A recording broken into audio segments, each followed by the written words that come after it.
about to show you exactly how much profit I made in my Amazon wholesale business during October of 2023.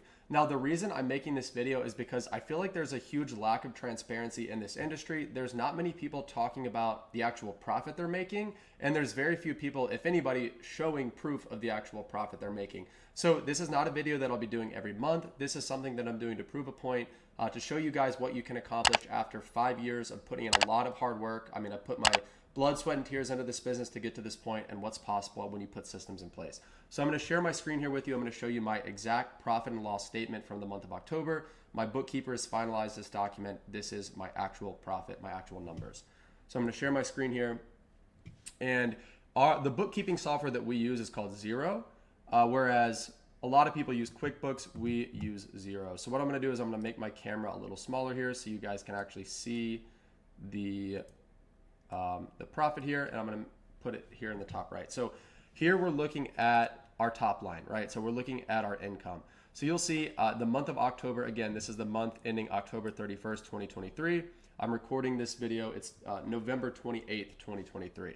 So here you see our actual sales on Amazon, right? We sold about just under 275K on Amazon during the month of October. From those 275K in sales, we had about 15,300 in refunds. We also received a reimbursement of $13,635.09. So we work with a reimbursement service called Seller Investigators. They go and hunt down money from Amazon that Amazon owes us. They get that money back for us. So in October, they got us back almost $14,000. So that was a huge win. And we obviously paid them to do that, but it was worth it. We'll get into the expenses that are involved there later in this video. So you'll also notice here that we had Amazon shipping income. I'm honestly not exactly sure what that line item entails. I believe it's when Amazon charges the customer for shipping because they're not a prime customer, and then we end up paying that money back in fees, which you'll see in the operating expenses section. You'll see we had an eBay refund for about $19.99, and we had eBay sales of just under $340. So the only time we sell on eBay is to get rid of stale inventory or to get rid of products that we got gated on. So in this particular case, there's a product that we got gated on Amazon. All the units are at FBA. So we created an eBay listing, and anytime somebody buys the product from us on eBay, we're using Amazon's multi-channel fulfillment function to send the order to the eBay customer from FBA. So that's a really cool feature, and if you guys want me to make a video on that in the future, I'd be happy to do so. And you can see here the last line item here is our non-Amazon sales. So we do a good amount of distribution to sellers that are in my private group. So these are 7-figure wholesale sellers that are buying at scale.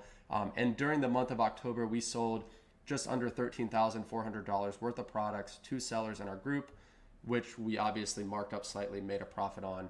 And so that's where this line item came from here, right?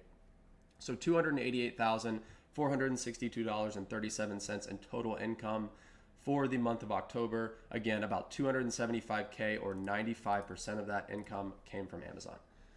All right, so now let's take a look at our cost of goods sold. So there's a couple of things I want to point out here. So our total cost of goods sold, $163,928.91. So that accounts for about 56.83% of our total revenue.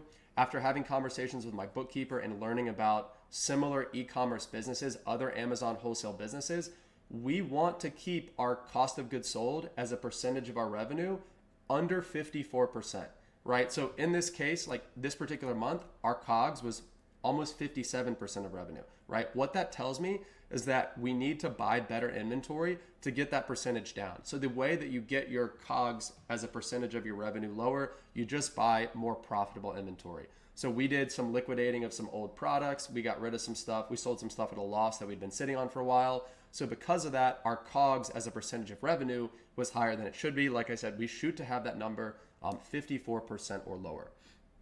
And so you see a total gross profit of $124,533.46, a gross margin of 43.17%.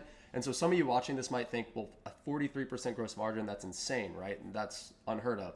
Well, a lot of sellers will factor their selling fees into their COGS as opposed to their operating expenses. And the way that our bookkeeper has our accounting set up is we actually account for our selling expenses in our OPEX, our operating expenses, as opposed to part of our COGS, which is why our gross profit margin looks a lot higher than a lot of people's might be. So you'll see that when we look at our operating expenses shortly, that's where all those fees come in. All right, so I'm going to show you all of our operating expenses here, and we're going to go through kind of line by line. All right, so here we have $699 in accounting fees during the month of October. And now that is going to be how much we pay our bookkeeper. So we pay our bookkeeper $699 per month to maintain this profit and loss statement, to maintain our balance sheet, to maintain our cash flow statement, and really provide us with accurate numbers that we can make data-driven decisions off of. That's exactly, we pay them to essentially create this document, right? Next, we have our advertising and marketing expense. So this is going to be for Amazon ads. So this is going to be things like our catch-all PPC campaign that we add all of our products in our inventory to. We tend to spend anywhere from $500 to $600 per month in advertising in that campaign, which turns around and drives, I believe our current return on ad spend for just that one campaign is about 44 to 1. So that means for every $1 we're spending in ads in that campaign, we're getting $44 back. So that is an insanely profitable advertising campaign. It's one that I recommend everybody implement, whether you're an arbitrage seller or a wholesale seller. And if you want to learn how to implement that process in under 4 minutes, I have a YouTube video on exactly how to set that up. On YouTube, search Corey Ganim sales hack. Okay, that'll show you how to set up that campaign. It'll be a 10% sales boost overnight. Easy, free money. All right. So next you see we've got our warehousing and fulfillment fees at $42,700, and then our seller fees and charges at $38,000, right? So these are going to be the cost, like our selling fees, right? These are the platform fees that we pay to Amazon. These are unavoidable. These are by far our biggest operating expenses. They're basically the price we pay to sell on Amazon, okay? So they're unavoidable. The only way to lower those fees is to either sell lower priced products or sell on a different platform, right? Really no getting around it. Here we've got our Amazon subscription fees. So $39.95 is what we pay Amazon every month for our professional selling account. So that is, again, price of admission for selling on Amazon. If you're selling on Amazon at any sort of scale, you've got to have a professional seller account. That is unavoidable, right? And at the end of the day, that one charge accounts for 0.01% of our operating expenses. It's virtually nothing. Here we have our bank fees and charges. So if we dig into this line item, you'll see here that it'll itemize those transactions. And so we've got a few different $15, $14 charges here. These are wire fees. So a lot of times we have to pay our vendors via a wire transfer, and our bank charges us anywhere from, I guess, $9 to $15 every time we send a wire, and wire fees to do that. It's just the cost of doing business, right? Those are pretty much unavoidable. Another fee that you'll see here is our fee to Melio, $135.99. So Melio is a service that we use where we get to pay our vendors, we get to pay with credit card, and our vendor gets paid in cash. So Melio charges 2.9% for us to be able to do that, for us to be able to pay with a credit card. So this $135.99 charge right here is a fee that we paid to Melio in order for the ability to do that. All right, so next we've got commercial loan interest.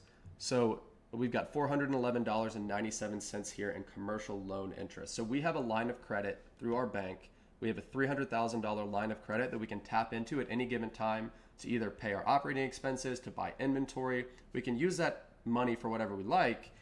And in this case, we paid about $411.97 in interest on that line of credit during the month of October, right? Because we have a balance on that line right now, it's not paid off. We paid $411 in interest, right? Again, these are capital costs. This is kind of the cost of doing business at scale. All right, so we paid $48.27 in eBay fees right here. So keep in mind, we sold about $340 on eBay, paid about $40 in fees. So not a bad rate of fees there, I guess. eBay fees are a little cheaper than Amazon fees. Here we have our exchange gain or loss. So we made about $99.02 on the currency conversion from our sales in Amazon Canada and Amazon Mexico. All right, so we participate in the NARF program, meaning that our FBA inventory in Amazon's US-based fulfillment centers is available for sale in Canada and it's available for sale in Mexico. So when we sell products in Canada and Mexico via the NARF program, Amazon pays us in Canadian dollars or in Mexican pesos.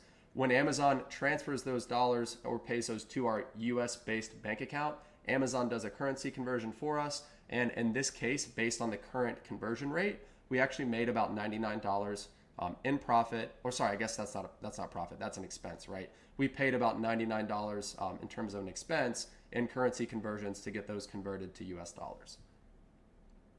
So here we've got financial and tax planning at $833.33. So this is a fee that we pay every single month. We have a tax planning firm on retainer that helps us come tax time every year. They cost $833 per month, so it's definitely very pricey. So close to almost $10,000 per year.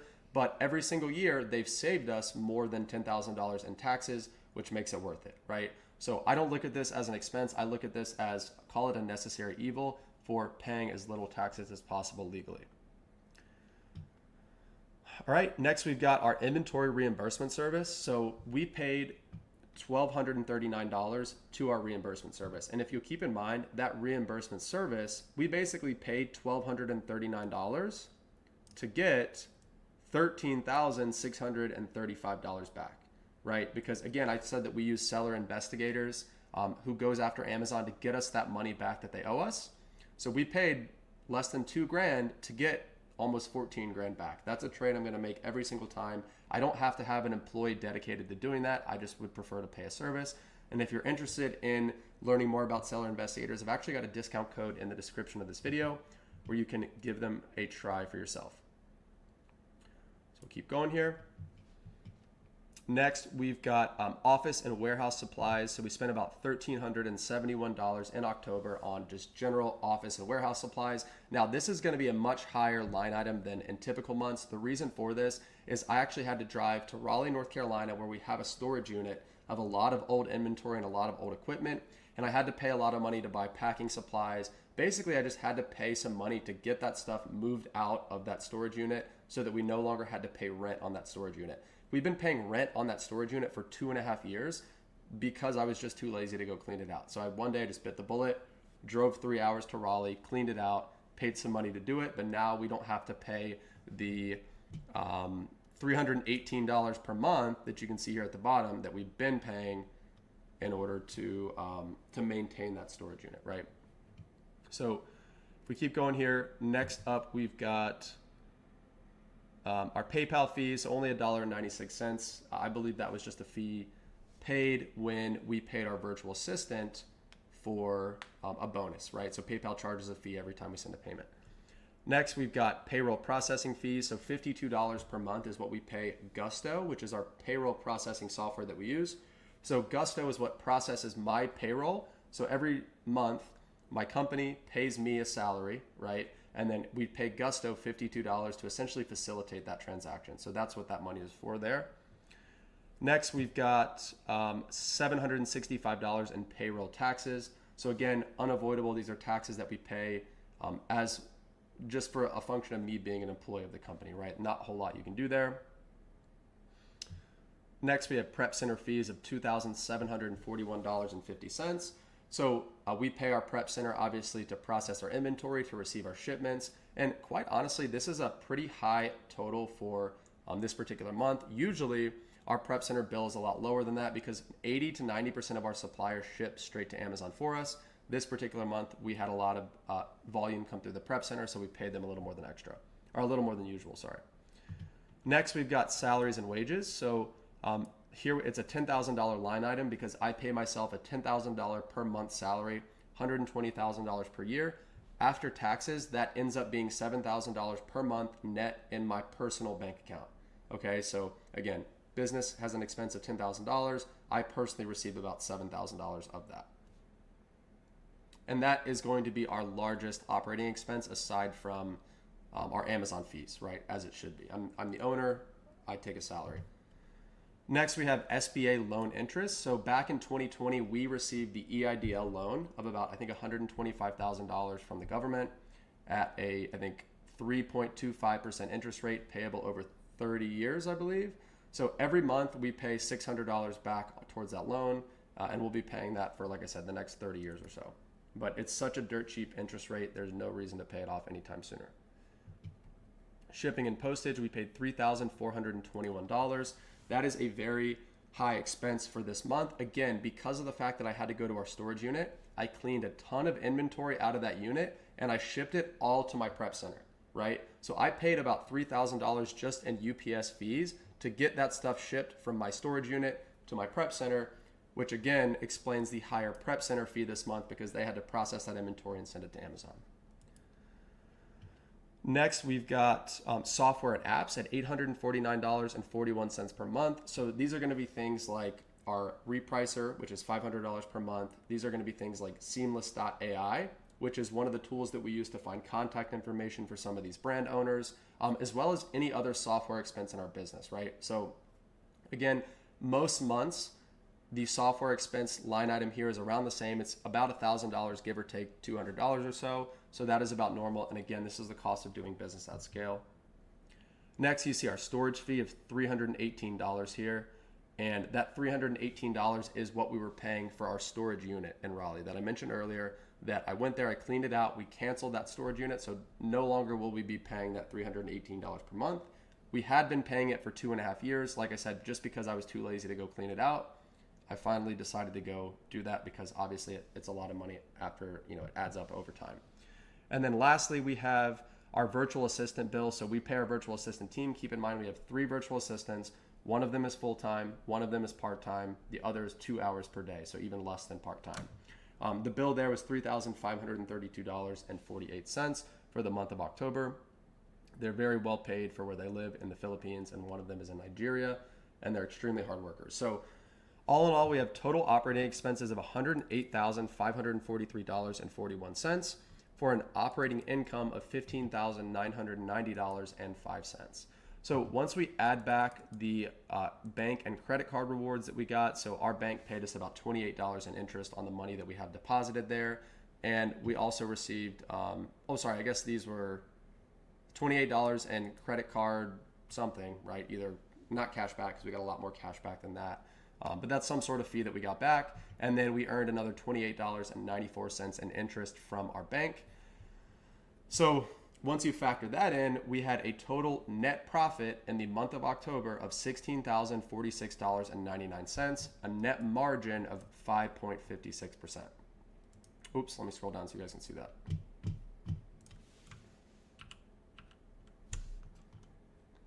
Oops. So okay, sorry about that. I was having trouble getting the camera adjusted there, but like I was saying, that is a net income, a net profit of $16,046.99, a net margin of 5.56%, right? So a couple of things I want to comment on there. First of all, a 5% net margin is not great, but when you're paying yourself a salary of $10,000 per month, it's actually really good. So if you're not taking a salary, if you're reinvesting every dime back into the business and your net margin is only 5%, then you might want to worry about the types of products you're buying, right? You want that margin to be a little higher. But again, I'm taking a 6-figure salary, $10,000 per month, and still getting a 5.56% net margin. So all in all, that's pretty solid, right? Also, couple that with the fact that my team is 100% remote. We use prep centers. I haven't seen or touched a product in almost 3 years. A 5% margin with minimal effort is not bad. Again, considering the fact that I'm taking a $10,000 per month salary. So that is our entire profit and loss for the business broken down for the month of October. Curious to hear feedback on this video. Let me know, guys, how this compares to your business. And do me a favor, like I was saying at the beginning of the video, subscribe to my channel below. I come out with videos like this all the time. Wanted to make this to be as transparent as possible about the last month and give you guys a realistic expectation of what you can expect to achieve in this business after 5 years of really hard work. So thank you so much for watching, and I'll be back soon.